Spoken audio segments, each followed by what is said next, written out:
آئیے کتاب رحمت سورہ الکہف اٹھائیں۔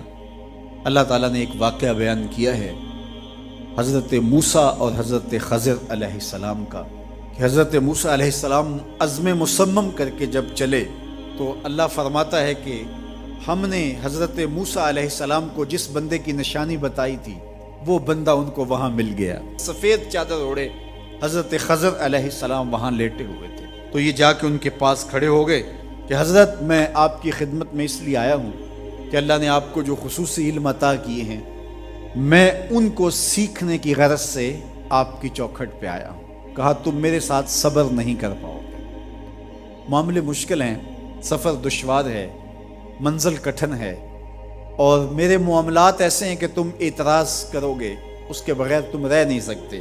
حضرت موسیٰ علیہ السلام نے کہا اگر اللہ نے چاہا تو آپ دیکھیں گے میں صبر کروں گا اور آپ کے کسی حکم کی کسی کام کی میں نافرمانی نہیں کروں گا، کسی کام کا انکار نہیں کروں گا۔ کہا کہ اچھا شرط یہ ہے کہ جو میں کروں اس پر تم اعتراض نہیں کرو گے، سوال نہیں کرو گے، یہاں تک کہ میں خود ہی نہ بتاؤں۔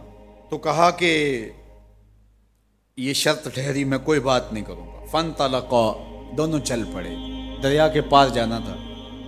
جو کشتی کا مالک تھا، کشتی بان تھا، وہ حضرت خضر علیہ السلام کو جانتا تھا تو اس نے کرایہ بھی نہیں لیا، لیکن جب کشتی پر سوار ہوئے تو عصا مار کے حضرت خضر علیہ السلام نے کشتی کا ایک پھٹا توڑ دیا۔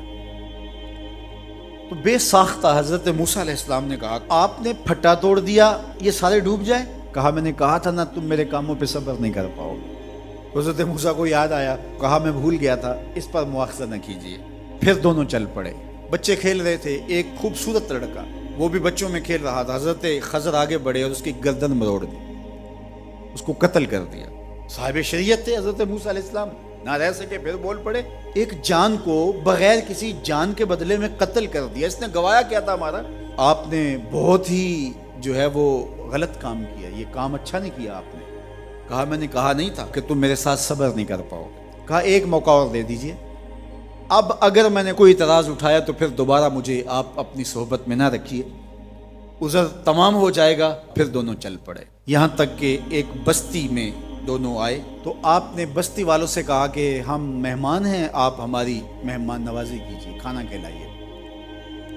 تو انہوں نے انکار کر دیا، کہا کہ ہم تو آپ کو بلایا نہیں ہے، آپ خود آئے ہیں، آپ اپنے کھانے کا خود انتظام کیجیے۔ گزر رہے تھے گلی سے تو ایک دیوار گرنا چاہ رہی تھی، تو جلدی سے اس دیوار کو مرمت کر دیا۔ کہا حضرت ہم اگر چاہتے تو اس پہ اجر لے سکتے تھے، انہوں نے ہمیں کھانا تک نہیں دیا اور ہم ان کی دیواریں سیدھی کر رہے ہیں۔ کہا اب تمہاری میری جدائی ہو گئی، تم نے یہ بھی اعتراض کر دیا۔ تو انہیں یاد آیا کہ وہ یہ بھی اعتراض ہو گیا، اب میں تمہیں بتاتا ہوں کہ یہ 3 کام میں نے کیوں کیے۔ اللہ اکبر۔ اب سنیے، قرآن ہمیں بتاتا ہے کہ ظاہری علم بھی ہوتا ہے لیکن کوئی باطنی علم بھی ہوتا ہے۔ کہا وہ پہلی بات کشتی والی سنو، یہ 2 مسکین بچوں کی کشتی تھی، ان کے گھر کا چولہا اس کی کمائی سے جلتا تھا۔ دریا کنارے کنارے ایک ظالم بادشاہ رہا تھا جو لوگوں کی کشتیاں چھین رہا تھا، ہم نے تھوڑا سا عیب لگا دیا، وہ ٹوٹی کشتی چھوڑ کے چلا گیا۔ اب وہ تھوڑے سے پیسے لگا کے کشتی مرمت کرا لیں گے، گھر کا چولہا جلتا رہے گا، بتاؤ اچھا کیا یا برا کیا؟ کہا رہی بات اس بچے کی جس کو ہم نے قتل کیا، اس کے ماں باپ مومن تھے، نیک تھے، صالح تھے، بچے نے بڑا ہو کے بہت برا ہونا تھا، ہم نے اس کو قتل کر دیا، اللہ اس کے بدلے ان کو بہتر اولاد دے گا۔ علماء تفسیر نے لکھا ہے اس بچے کے بدلے میں اللہ نے ان والدین کو ایک بیٹی عطا کی جس کی نسل سے 70 نبی پیدا ہوئے۔ دیوار کی کہانی بھی سن لیجئے، یہ شہر کے 2 یتیم بچوں کی دیوار تھی اور اس کے نیچے ان کا خزانہ تھا اور ان کا باپ بڑا نیک تھا۔ خزانہ دیوار کے نیچے ہے، دیوار گرنا چاہ رہی ہے، کسی معمولی دھکے سے گر جاتی۔ 2 ہی صورتیں تھیں، یا وہ بچے خود اپنا خزانہ اٹھا لیتے یا لوگ اٹھا کے لے جاتے۔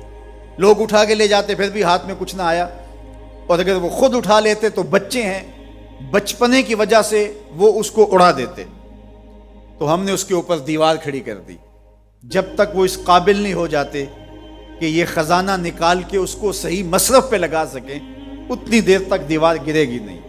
اللہ اکبر۔ وہ کسی وجہ سے دیوار قائم رہے گی، اور جب وہ اس عمر کو پہنچ جائیں گے جس عمر میں وہ اس خزانے کو سنبھال سکیں گے تو پھر دیوار خود بخود گر جائے گی اور یہ خزانہ نکال کر کے اپنے کام پہ لے آئیں گے.